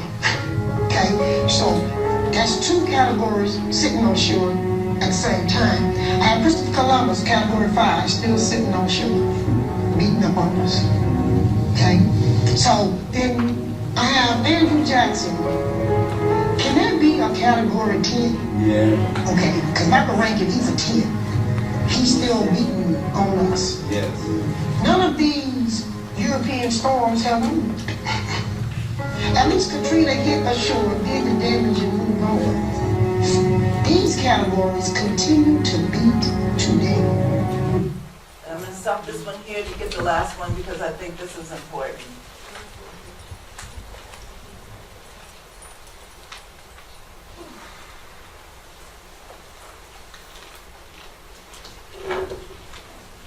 Production funding is brought to you About in part. Virginia tribes who are still trying to get recognition.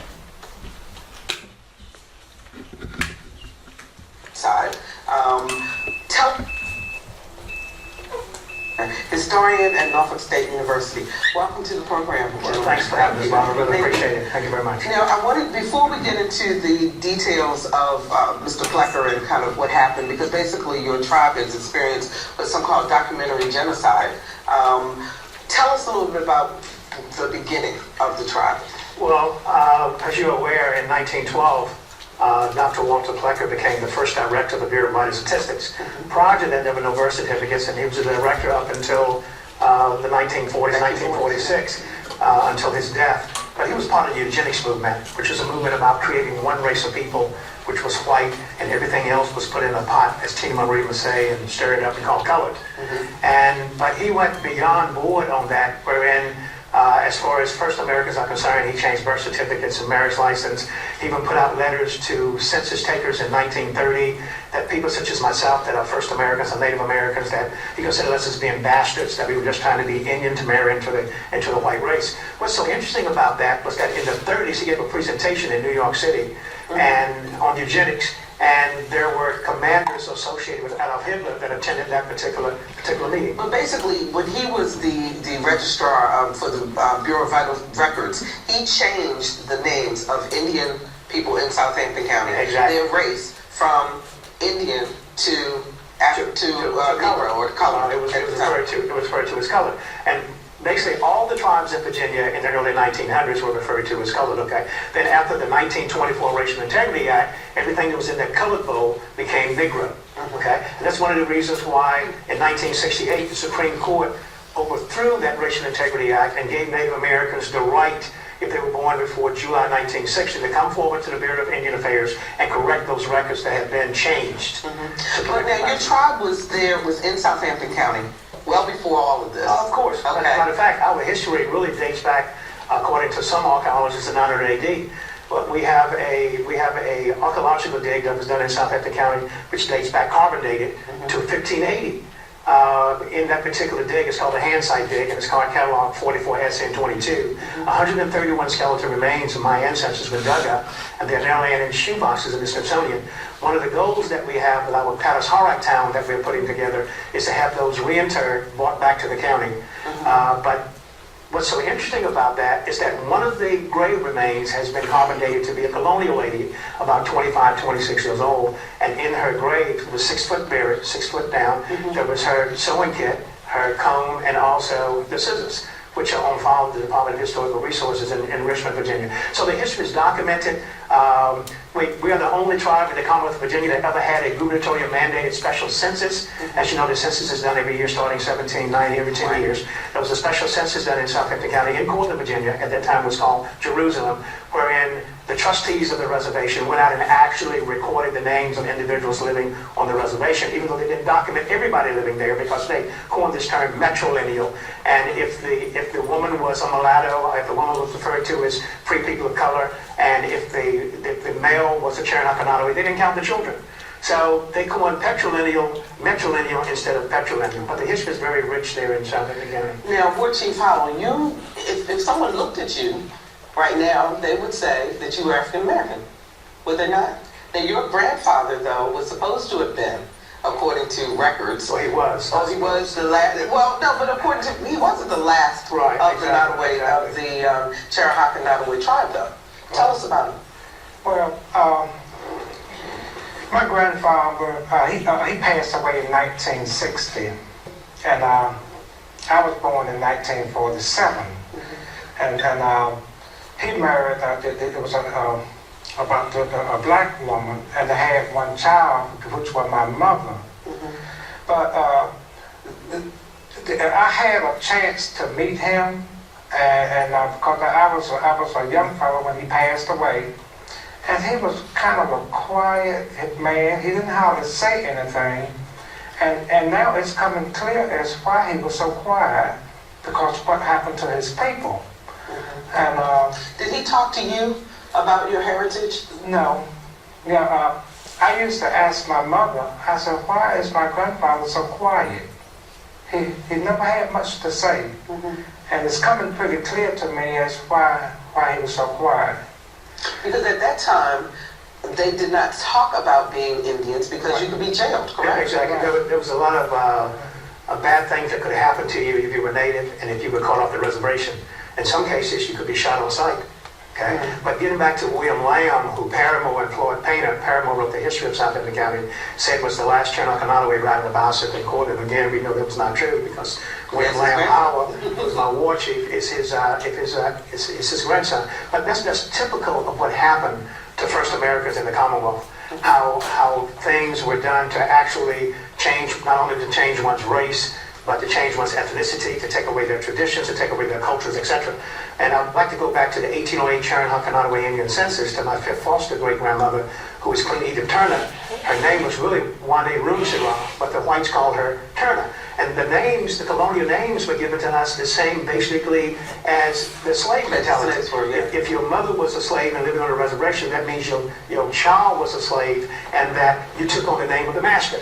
So what had happened with Native people, we didn't have colonial names, we had Native names. My fourth great-grandmother's name was Carol. That was her native name, but when they did the census, they pinned her as being Mary Polly Woodson, who married Pearson Turner and became Mary Turner and went over to Artisttown in 1825 along with the Bozeman, the Browns, the Artists, the Boones, and the Woodsons, and just stayed there until the early 1990s. So if you look at the records, then you would think that there would be no Indians in Southampton County, of Cherahawk and Nottoway Indians, but we know that there are. So when did this shift change for people to start researching and accepting their native heritage? Well, I give you an example of my family. My grandfather had 18 kids, okay? And he always shared with us our native heritage.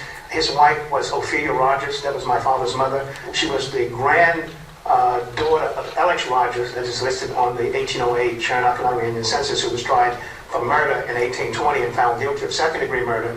Did 12 years of hard labor, got out and went into Nansemond County, married, and went up to Hertford County. But at that time, Native people could not testify for each other. I had the whole court case. It was really self-defense. Now, Native people, my people, were classified as mulatto. Okay? Now, that was a term that not necessarily mean half white, half black, or half Indian, half white, or half Indian, half black. It was a term that the colonials created back in the early 1700s. And in reality, in many cases, it means purebred Native American. And that term mulatto, I mean, the first one was 1824, the first Racial Integrity Act, 1824, and then 1924 was the last one in Virginia that was brought about during the Pleckierism. So when you're doing genealogical searches, unless you can talk to your ancestors, your parents, your grandmothers, great-grandmothers, and I tell people when I do presentations, talk to your people and ask from whence came I, and so I can know how far I still have to go, okay? Because, go ahead. Let me ask Dr. Bozier, talk to me about the relationship then as Indians started to assimilate into other cultures because they weren't recognized on their own. What was happening back then? Yes, especially when I was growing up, there was sort of a standoffish between the Indian Native American community and the African American community because of what had happened to them with past relationships and the Plecker, and Dr. Plecker's very active role in the 1920s. So there was, and of course that has always been the case in the history of any organization. The majority group tend to divide those minorities and keep them separated. But is the relationship any better? Has it changed? Sure, the relationship is better. A lot of us as First Americans were amalgamated into schools for people of color. Okay, I remember my first time going to school. I walked 2.5 miles a day round trip to a school called Downland Road School, founded in 1919 under the Rosewall. Okay, it was another school that my parents went to out of Artisttown.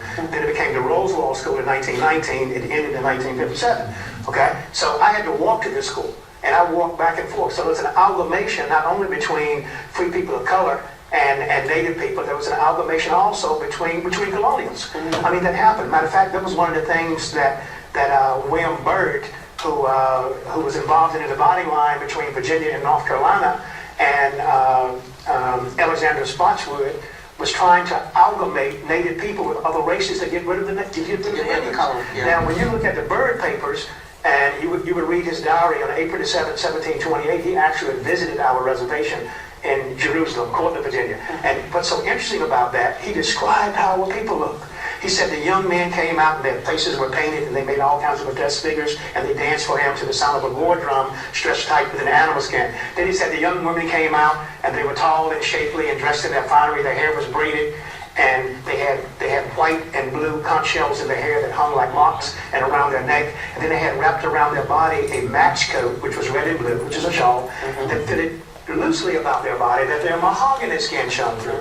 Then he went on to say that these dark angels would make exceptional wives for the English planters, and their dark skin would bleach out in 2 generations. Unquote. That's a quote that he made. So that's what the whole goal was to try to bleach out, as they say. Yeah, but it kind of tells you that first Americans were a rich brown people.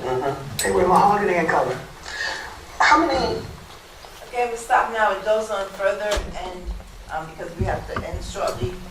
And so yes?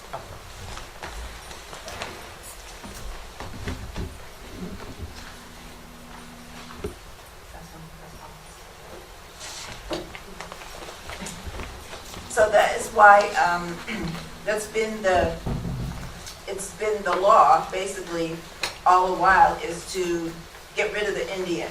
And as you can tell, a lot of us who were classified as Negro, Black, are owed so much money because basically the land has been stolen from our families. A few people have held on to their land, but even then, indigenous people are losing their land. They're losing it in Hawaii because there are no written contracts, and so that people are coming and saying that they don't own the land when the land has been in these families for generations.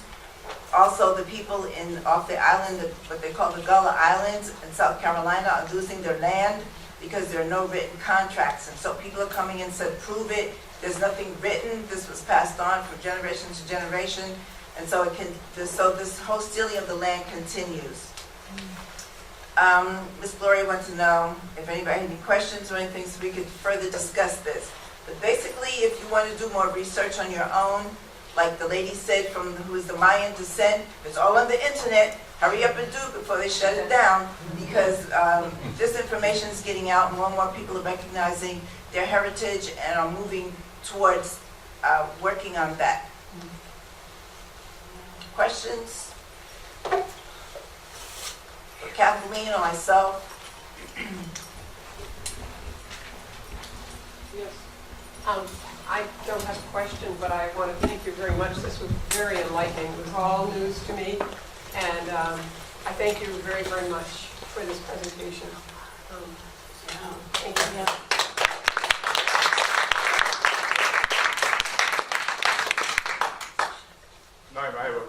I just had a comment early in the presentation. You said that the information has been hidden, and it's interesting because growing up, I heard things like my mother used to say when I was in elementary school, "Mum is the word," and I took it off into a whole other context. I had no idea it was connected to the Mummers Parade, which is a celebration of the defeat of the Moors. And so when they say "Mum is the word," Mum means that the secret is being kept. Mum is the word on who the original people are. And so the people who call themselves Masons and Shriners, they have known this forever. And it's couched in language too. So we're called the crippled children, interesting. And also Hiram Abiff. And there's other terms they use when they're in their meetings or when they meet each other on the street, they're talking to each other. Yes. Somebody, I think it was Cheryl, said about eeny, meeny, miny, moe. The other thing, in addition to eeny, meeny, miny, moe was used as counting for numbers, to keep track of numbers. And probably that's the other part was added by the enslaved masters. Yeah, the last part. But eeny, meeny, miny, moe was originally for counting, keeping track of the barrels of hay that you stacked and all that. Yes. You know, we hear a lot about reparations, and what kind of, and you know, in my own ignorance, I've only understood reparations really to deal with so-called African American reparations for slavery. But what about reparations to First Nations people? As long as you're classified as Negro, African American, mulatto, anything but your original nationality, which was Moor, you will get no reparations. You will get no reparations because in the treaty is still active. This is not an old treaty. The Treaty of Peace and Commerce is not old, and it specifically states that only the Moors are citizens and entitled to whatever is going on in this land. Anybody who's Negro or otherwise is not considered anyone who is going to receive any reparations. So, and unless people who are called, and African Americans didn't start until 1988 with Jesse Jackson, another sellout because he was Cherokee.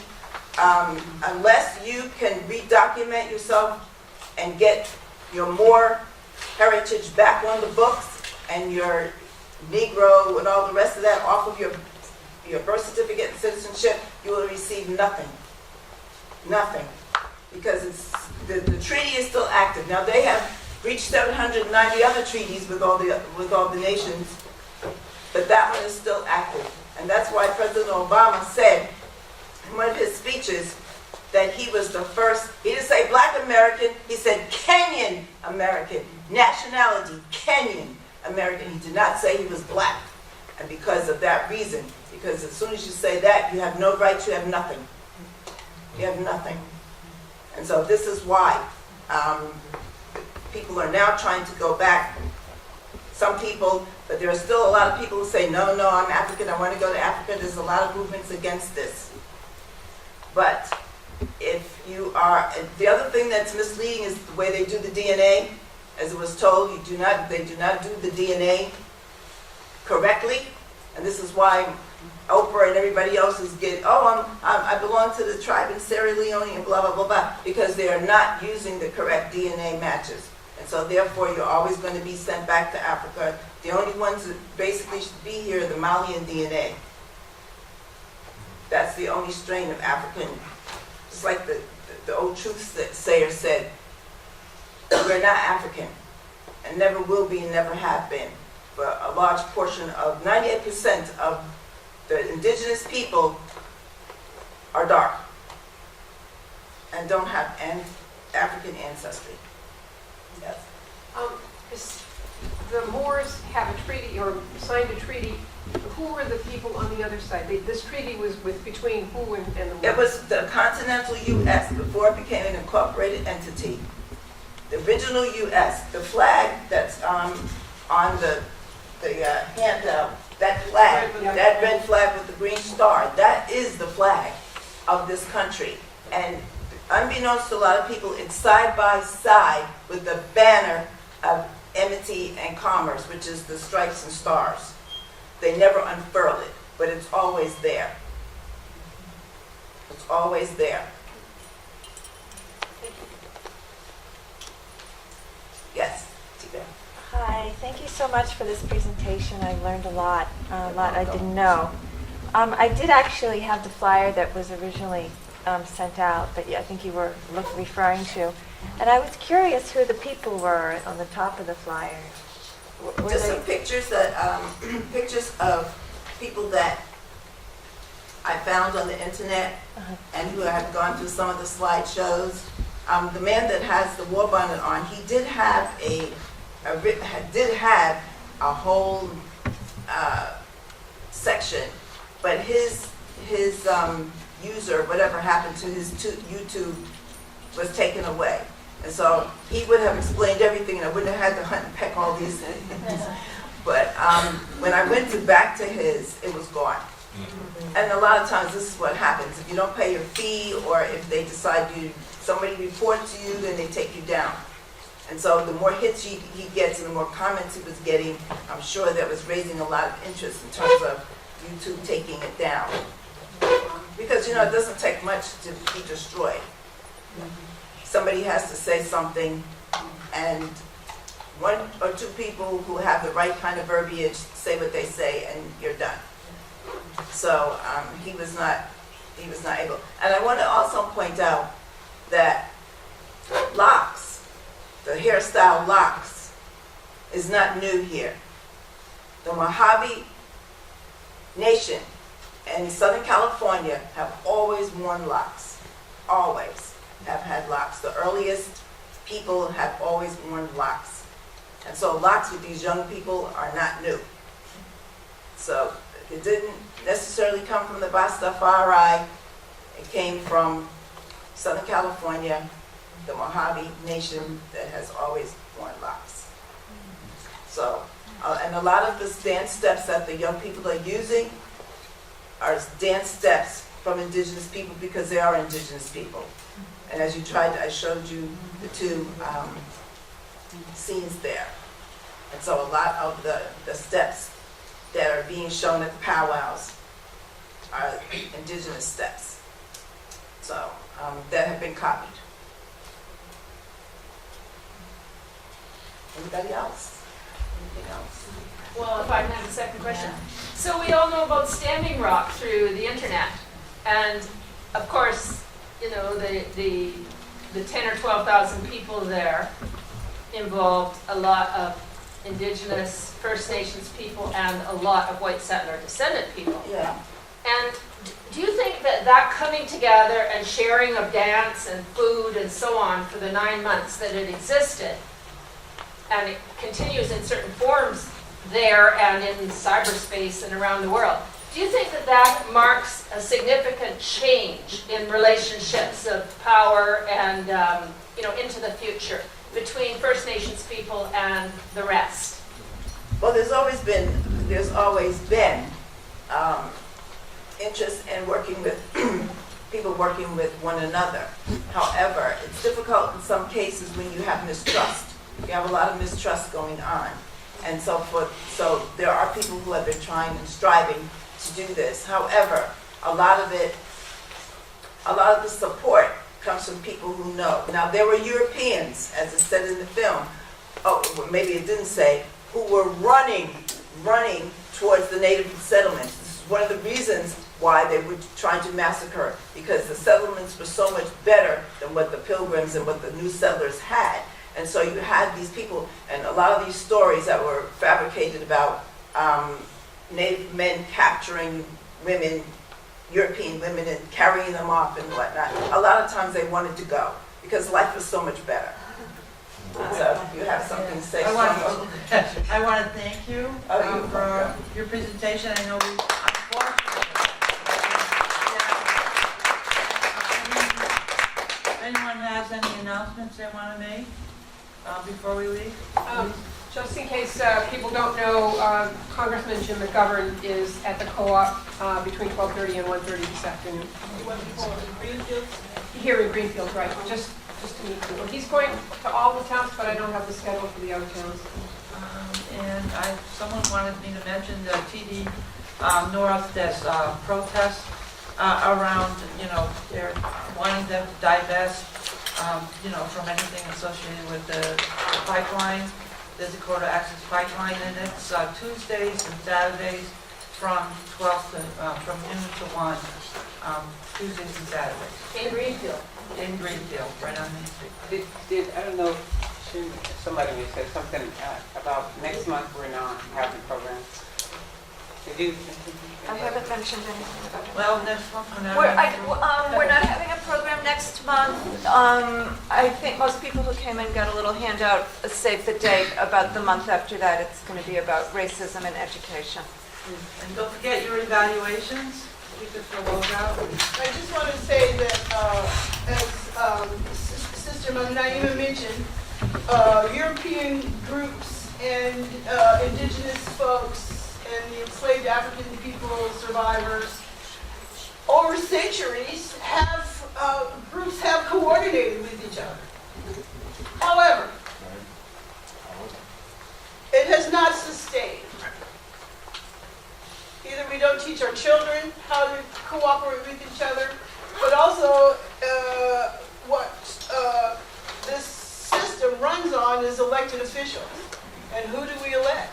And who do we train to become elected officials?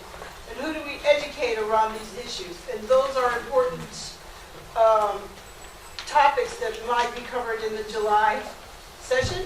August session? No. Oh, we're June. Okay, yes. The August session? I don't know. So it might be something that's covered. There's a really interesting book titled Don't Think of an Elephant by an educator, professor named George Lakoff. You know of him? Very well. The meme.